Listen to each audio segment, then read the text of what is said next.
Aplicación del protocolo Vexus a propósito de un caso.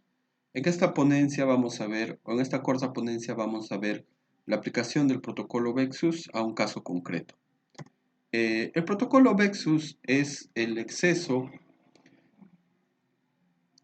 es la determinación del exceso de volumen a través del ultrasonido, ¿no? Para lo cual vamos a analizar la vena hepática común, las venas hepáticas, la vena cava, la vena renal y la vena porta, ¿no? Vamos a tratar de establecer si existe congestión venosa periférica o no.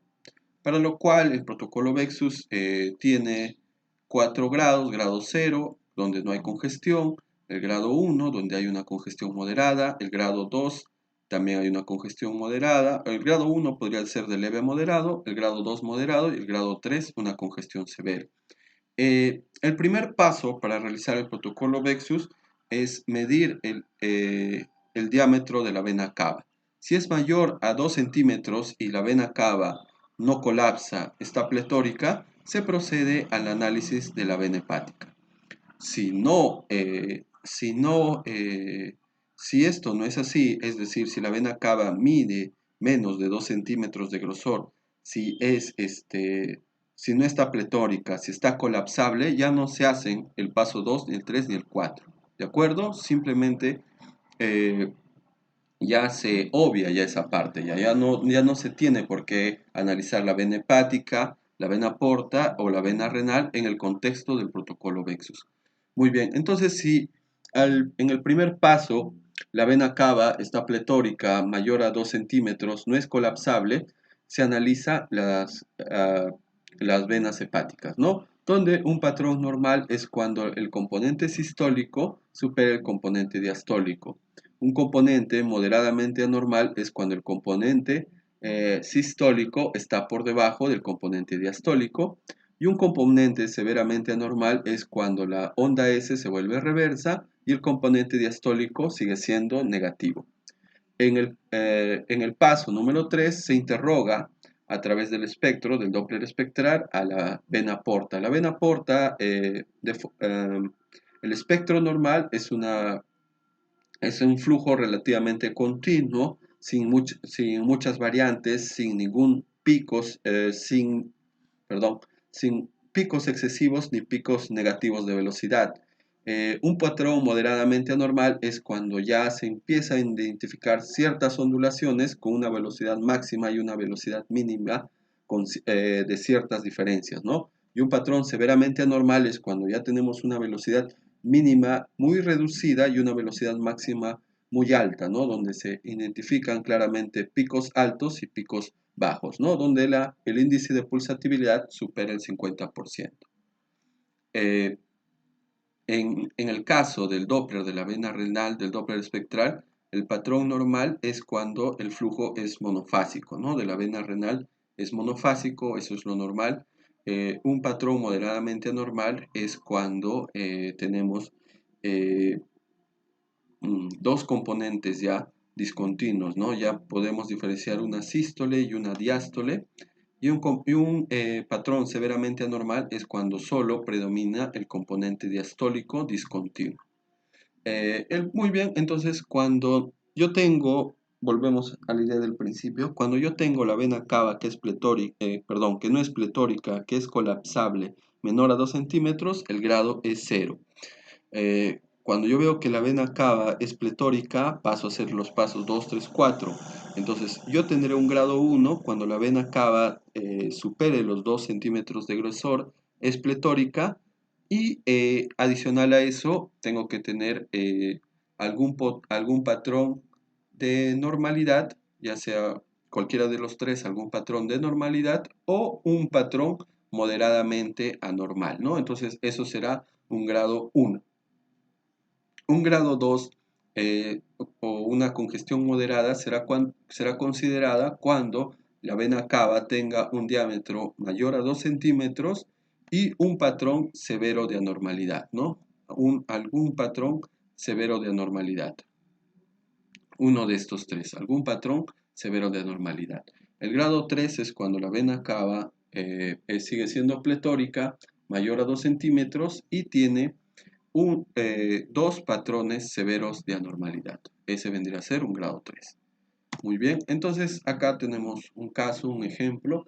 Esta es una paciente de 79 años que ingresa con fibrilación auricular, ingresa por shock trauma, se le realiza la radiografía de tórax de rutina, donde se encuentra un patrón infiltrativo considerable, un edema pulmonar bilateral, un agrandamiento de la silueta cardíaca, donde el mayor compromiso está a nivel del pulmón derecho, ¿no? El pulmón derecho está mucho más infiltrado, está mucho más comprometido con el edema pulmonar. Se pasa a aplicar el protocolo Vexus y efectivamente encontramos la vena cava pletórica no colapsable mayor, con un grosor mayor a los 2 centímetros, 2.1 centímetros, entonces por lo cual se pasa a interrogar las demás venas. Si en el caso fuera que la vena cava pletórica, que la vena cava esté no pletórica, esté colapsable, ya no hago el paso 2, ni el 3, ni el 4. Entonces analizo o veo las otras imágenes o veo cómo está la disposición de las venas hepáticas a nivel de la desembocadura en la vena cava y veo que hay una cierta dilatación, ¿no? Relacionado al signo del conejo Playboy y a su vez relacionado a la insuficiencia cardíaca congestiva. Analizo el espectro de las venas hepáticas, analizo el espectro Doppler y encuentro un patrón severo de anormalidad porque la onda S ahora es positiva y la onda D sigue siendo negativa, pero acá ya hay un patrón severo de anormalidad, ¿no? Lo normal sería que la onda S sea menor a la onda D, pero acá ya tengo un patrón severo de anormalidad. Muy bien, pero antes de seguir analizando las otras venas, debemos mencionar de que el patrón S de onda S positiva sobre onda D negativa no es o no siempre nos habla de una congestión venosa periférica. No, está relacionado también a la regurgitación tricuspidia crónica o a la hipertensión pulmonar. Por eso también es importante el contexto clínico y el análisis de las otras venas, ¿no? O sea, hay que tener cuidado en esa parte, pero sin embargo también no nos dice que solo sea patognomónico de la insuficiencia tricuspidia, ¿no? Es decir, puede haber exceso de volumen, a nivel del hígado y también puede haber una regurgitación tricuspidia, es decir, pueden también estar los dos. Muy bien, pero sin embargo hay que señalar esa observación, hay que hacer esa observación, ¿no? Entonces hay que tener en cuenta, ¿no? Están descritos mucho más errores o muchos más potenciales fallas de errores y algunas perlas en el artículo de Avilash Koratala y Nathaniel Resinger. Muy bien, pero acá también lo que nos ayuda a identificar que estamos francamente a un patrón congestivo severo es el análisis de la vena porta. Miren cómo está la vena porta. La vena porta tiene también un incremento severo de la tiene un incremento severo de la pulsatividad con un componente negativo franco, ¿no? Entonces, acá también ya vemos un patrón de anormalidad severa, ¿no? ¿Por qué? Porque la vena porta tiene que ser, su flujo tiene que ser continuo, sin ondulaciones, pero acá ya vemos que existe tanto un componente sistólico y diastólico, lo que nos ayuda también a su vez a confirmar que la congestión venosa está afectando francamente también el hígado, ¿no? No solo existe una insuficiencia tricuspidia, sino también estamos ante una franca congestión venosa periférica, ¿no? La vena porta nos está ayudando a confirmar ello. ¿Por qué? Porque el flujo de la vena porta es independiente del flujo de la vena de las venas hepáticas y a su vez de la vena cava, ¿no? Que desembocan en el atrio derecho. Muy bien, entonces el flujo de la vena porta nos está ayudando a confirmar mucho más este patrón congestivo severo. En el caso de la vena intrarrenal, sin embargo, en este caso sí es un poco más difícil de tratar de establecer el espectro de la vena intrarrenal porque, o de la vena renal porque se trata de un paciente obeso, no colaborativo, pero sin embargo ahí yo veo que hay cierto patrón diastólico único, ¿no? Que también está relacionado a una congestión severa, ¿no? Cierto componente diastólico. No veo el componente arterial, no se pudo identificar el componente arterial por la contextura del paciente, ¿no? Entonces un limitante también a veces es la obesidad del paciente, ¿no? El paciente es muy obeso y no se puede interrogar adecuadamente la vena intrarrenal.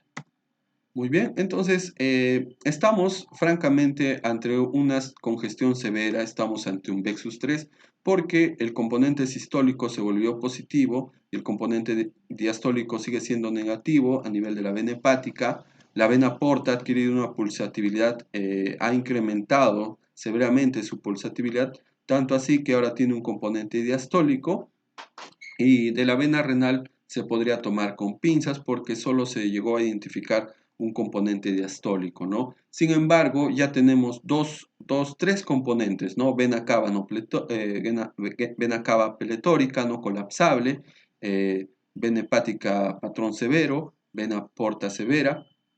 Entonces, ya con esos tres estamos hablando de que estamos ante una congestión severa.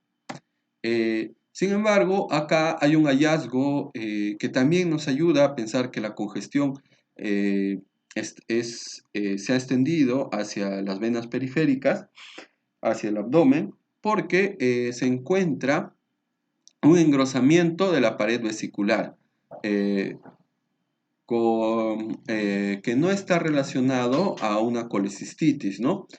No hay litos en el interior, pero sin embargo hay un engrosamiento considerable de la pared de la, de la vesícula, que también está relacionado, se ha descrito en la literatura que está comúnmente relacionado a la falla cardíaca derecha, al patrón congestivo, ¿de acuerdo? Entonces esta vesícula no tenía piedras, solo tenía un engrosamiento, eh, y eso también nos ayuda a orientarnos de que realmente existe un patrón congestivo venoso.